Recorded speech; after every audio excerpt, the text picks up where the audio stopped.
ശൂന്യത നമ്മളെ ഭരിക്കുന്നുണ്ടോ എന്ന് നോക്കണം. ഒരു വിഷാദ ഭാവം തലമുറകളിൽ കടന്നു വരുന്നുണ്ടോ എന്ന് നാം നോക്കണം. ഒരു സന്തോഷമില്ലായ്മ പല വിധത്തിലും തലമുറകൾ അമ്മയപ്പന്മാരുമായിട്ട് യാതൊരു ബന്ധവുമില്ലാത്ത കാലയളവിലൂടെയാണോ കടന്നു പോകുന്നത് നാം ചിന്തിക്കണം. നമ്മുടെ കുഞ്ഞു കുട്ടികളെ മുതൽ മുതിർന്നവരെ വരെ നാം വീക്ഷിക്കേണ്ടുന്ന കാലമാ. അതിലെല്ലാം ഉപരിയായി നമ്മളെ തന്നെ ഒന്ന് തിരിഞ്ഞു നോക്കണം. നമ്മളെ തന്നെ ഒന്ന് നോക്കണം. നമ്മൾ ശുദ്ധിയുള്ളവരാണോ എന്ന്. തിരുവചനാടിസ്ഥാനത്തിൽ ശുദ്ധികരമായ അനുഭവങ്ങളെ ക്രിസ്തുവിലൂടെ നമുക്ക് നേടുവാൻ കഴിയും. നമ്മുടെ ജീവിതത്തിൽ ഈ കഴിഞ്ഞ കാലങ്ങളെ കുറിച്ച് നമ്മൾ ചിന്തിക്കേണ്ടുന്ന കാലങ്ങളിലൊക്കെ നമ്മൾ ദൈവത്തെ വിളിച്ചു പ്രാർത്ഥിച്ചു.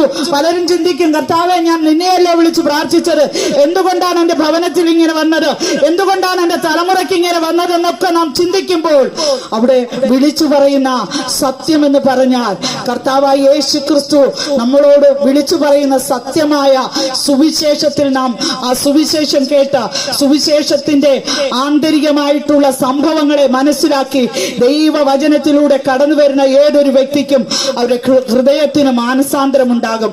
ദൈവവചനം അടിസ്ഥാനത്തിൽ നിങ്ങളിൽ യാതൊന്നും കർത്താവ് ആഗ്രഹിക്കുന്നില്ല. നിങ്ങളുടെ ഹൃദയത്തെ ഒന്ന് തുറന്നു കൊടുക്കുവാൻ തയ്യാറായാൽ ആ ഹൃദയത്തിൽ വരുവാൻ ദൈവം ഒരുക്കമായിരിക്കുകയാണ്. കർത്താവിന്റെ സന്നിധിയിൽ വന്ന നിക്കോദോമസ് ദൈവവചനപ്രകാരം യെരൂശലേം ദേവാലയത്തിന്റെ കാര്യവിചാരകനായ നിക്കോദോമസ് ദൈവത്തിന്റെ അടുക്കൽ വന്നിട്ട് രാത്രിയിൽ കടന്നു വന്ന് ചോദിച്ചു, ഞാൻ രക്ഷ പ്രാപിക്കാൻ എന്ത് ചെയ്യണം? കർത്താവ് നിക്കോദോമസിനോട് ചോദിച്ച, ഇസ്രായേലിന്റെ ഉപദേഷ്ടാവായിരുന്ന നിനക്ക് ഇത് അറിയത്തില്ലയോ എന്ന് ചോദിച്ചപ്പോൾ നിക്കോദോമസിന് അറിയില്ല. നിക്കോദോമസിനോട് കർത്താവ് പറഞ്ഞു, നീ വീണ്ടും ജനനം പ്രാപിക്കണം. അപ്പോൾ നിക്കോദോമസ് ചോദിക്കുക, എങ്ങനെയാണ് വീണ്ടും ജനനം പ്രാപിക്കുന്നത്? കർത്താവ്, എന്റെ അമ്മയുടെ ഉദരത്തിൽ ഇനി ചെന്നിട്ട് എനിക്ക് ജനിക്കാൻ പറ്റത്തില്ല എന്ന് പറഞ്ഞപ്പോൾ കർത്താവായ യേശു ക്രിസ്തു പറഞ്ഞു, വെള്ളത്താലും ആത്മാവിനാലും വീണ്ടും ജനിക്കുന്നില്ല എങ്കിൽ നീ നിത്യരാജ്യം പ്രാപിക്കുകയില്ല. നമ്മളെല്ലാവരും പ്രാർത്ഥിക്കുന്നവരല്ലേ, നമ്മളെല്ലാവരും ഉപവസിക്കുന്നവരല്ലേ, ഏതു വിധത്തിലും ദൈവത്തെ ആരാധിക്കുന്നവരല്ലേ. എന്നാൽ തിരുവചനത്തിന്റെ സത്യം വിളിച്ചു പറയുകയാണ്, ദൈവത്തിന്റെ കൽപ്പനകളെ പ്രമാണിച്ച് വീണ്ടും ജനനം പ്രാപിക്കാത്ത ഒരു വ്യക്തിക്ക് ദൈവരാജ്യം പ്രാപിക്കുവാൻ കഴിയത്തില്ല എന്ന് സത്യമായി തിരുവചനം ഞങ്ങൾ വിളിച്ചറിയിക്കുകയാണ്. ഞങ്ങളുടെ ദൗത്യം അതാണ് പ്രിയമുള്ളവരെ.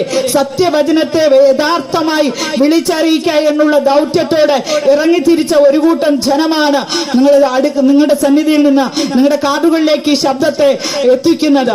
നിങ്ങൾക്ക് മനസ്സുണ്ടെങ്കിൽ ആ ശബ്ദത്തിലേക്ക് നിങ്ങളുടെ ഹൃദയങ്ങളെ തുറന്നു കൊടുത്തുക.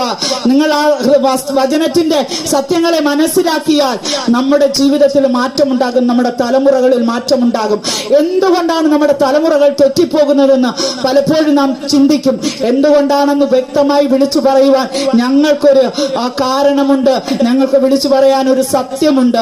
സത്യവചനം, അതായത് കർത്താവായ യേശു ക്രിസ്തുവിനെ വേണ്ടതുപോലെ നമ്മുടെ തലമുറയ്ക്ക് കൊടുക്കുവാൻ കഴിയാത്തതാണ് ഈ കാലയളവിൽ കടന്നു വരുന്ന പ്രയാസങ്ങൾ, പ്രശ്നങ്ങൾ, ദുഃഖങ്ങൾ, അതുപോലെ തലമുറകളുടെ വഴിതെറ്റിപ്പോകുന്ന ജീവിതങ്ങൾ.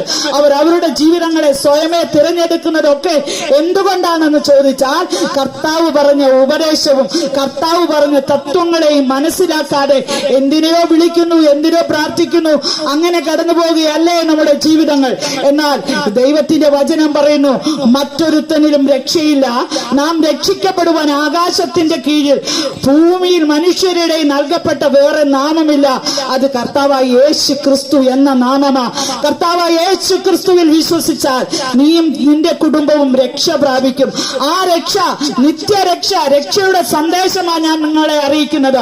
ആ രക്ഷ നമ്മുടെ ആത്മാവിന് വേണ്ടി നമ്മൾ പല കാര്യങ്ങളും ചെയ്യുന്നുണ്ട്. പല രീതിയിലും മരിച്ചവർക്കും മരിക്കാത്തവർക്കും ഒക്കെ വേണ്ടി പല ക്രിയകളും ചെയ്യുന്നില്ലേ? ഇതൊന്നും അവർ അറിയാതെ പോകും. എന്നാൽ നാം ജീവിച്ചിരിക്കുമ്പോൾ നമ്മുടെ ആത്മാവ് എവിടെ എത്തണമെന്ന് നാം തന്നെ ചിന്തിച്ച് പ്രവർത്തിക്കേണ്ടുന്നതാണ്. ആ കാലയളവാണിത്. കർത്താവിന്റെ വരവ് ഏറ്റവും അടുത്തു. 2026 വർഷം ദൈവത്തിന്റെ വചനം അനേക ഇടങ്ങളിൽ അനേകരിലൂടെ സുവിശേഷം ദേശമെങ്ങും വ്യാപരിക്കുമ്പോൾ കർത്താവിന്റെ വരവ് താമസിക്കുന്നത് എന്താണെന്ന് അറിയാമോ? ഒരാൾ കൂടി മാനസാന്തരപ്പെടുവാൻ. ഈ ശബ്ദം കേൾക്കുന്ന വ്യക്തികളെ നിങ്ങളോട് പറയുകയാണ്, മാനസാന്തരപ്പെട്ട് ക്രിസ്തുവിൽ വിശ്വസിക്കുക, എന്നാൽ നിന്റെ കുടുംബവും രക്ഷ പ്രാപിക്കും. ആ രക്ഷ, ആ നിത്യരക്ഷയിലേക്ക് കടന്നു വരുവാനാണ് ഞങ്ങൾ നിങ്ങളെ ആഹ്വാനം ചെയ്യുന്നത്. ഞങ്ങൾ പ്രസംഗിക്കുന്ന ഈ പ്രസംഗം ഒരാളെ പെന്തക്കോസുകാരനാക്കാനോ ഒരാളെ ജാതി മാറ്റാനോ മതം മാറ്റാനോ അല്ല, ഒരു മനം മാറ്റമാണ് ക്രിസ്തുവിന്റെ സുവിശേഷം. നരഭോജികളെ മനുഷ്യ സ്നേഹികളാക്കി തീർക്കുന്നതാണ് ക്രിസ്തുവിന്റെ സ്നേഹം. ആ ക്രിസ്തുവിന്റെ സ്നേഹത്തിലേക്ക് കടന്നു വരുവാനാണ് നിങ്ങളോട് ആഹ്വാനം ചെയ്യുന്നത്. പ്രിയമുള്ളവരെ, ഈ സത്യത്തിന്റെ അനുഭവങ്ങളിലേക്ക് കടന്നു വന്ന ആ സത്യം അനുഭവിച്ചാൽ നിന്റെ കുടുംബത്തിനകത്ത് സമാധാനവും സന്തോഷവും ഉണ്ടാകും. നിന്റെ നന്മ മറ്റു വഴികളിലേക്ക് കടന്നു പോകത്തില്ല. അത് അനുഭവിക്കേണ്ടുന്ന ആ നന്മ നമ്മൾ തന്നെ അനുഭവിക്കുവാൻ ഇടവരും. മറ്റു രീതിയിലേക്ക് നമ്മുടെ നന്മ ഒഴുകി പോകുന്നത് എന്തുകൊണ്ടാണെന്ന് വെച്ചാൽ സത്യവചനത്തെ യഥാർത്ഥമായി നമ്മൾ അനുഭവിക്കുവാൻ തയ്യാറല്ല, അനുഭവിച്ചറിയുവാൻ തയ്യാറല്ലാത്തത് കൊണ്ടാണ് നമുക്കങ്ങനെ സംഭവിക്കുന്നത്. അതുകൊണ്ട് യേശു ക്രിസ്തുവിലുള്ള വിശ്വാസവും യേശു ക്രിസ്തുവിലുള്ള പ്രത്യാശയും യേശു ക്രിസ്തു വീണ്ടും വരുമെന്നുള്ള ആഹ്വാനവുമാണ് ഞങ്ങൾ നിങ്ങളെ അറിയിക്കുന്നത്. കർത്താവായ യേശു ക്രിസ്തു പറഞ്ഞു, മാനസാന്തരപ്പെട്ട് ഹല്ലേലൂയ ദൈവിക കൽപ്പനകളെ പ്രമാണിപ്പാൻ. ആ മാനസാന്തരപ്പെട്ട ഒരു വ്യക്തി, സ്നാനപ്പെട്ട് ഒരു വ്യക്തി പരിശുദ്ധാത്മാഭിഷേകം പ്രാപിച്ച് അപ്പം നുറുക്കിയും ഉപദേശം കൈക്കൊണ്ടും പ്രാർത്ഥന കഴിച്ചും പോകുന്ന ഒരു വ്യക്തി കർത്താവിന്റെ കൽപ്പന പ്രകാരം കർത്താവ് പറഞ്ഞ കർത്താവിന്റെ വരവിങ്കൽ എടുക്കപ്പെടും. കർത്താവ് താൻ ഗംഭീരനാദത്തോടും പ്രധാന ദൂതന്റെ ശബ്ദത്തോടും ദൈവത്തിന്റെ കാഹളത്തോടും കൂടെ മധ്യാകാശത്തിൽ വെളിപ്പെടുമ്പോൾ ആ കർത്താവിനോടുകൂടെ എടുക്കപ്പെടേണ്ടതിനു വേണ്ടി കർത്താവിന്റെ വചനപ്രകാരം ജീവിക്കുന്ന ഒരു വ്യക്തിക്ക് മാത്രമേ, കർത്താവിന്റെ കൽപ്പന പ്രമാണിക്കുന്ന ഒരു വ്യക്തിക്ക് മാത്രമേ കർത്താവിന്റെ വരവിങ്കൽ എടുക്കപ്പെടുവാൻ കഴിയുള്ളൂ.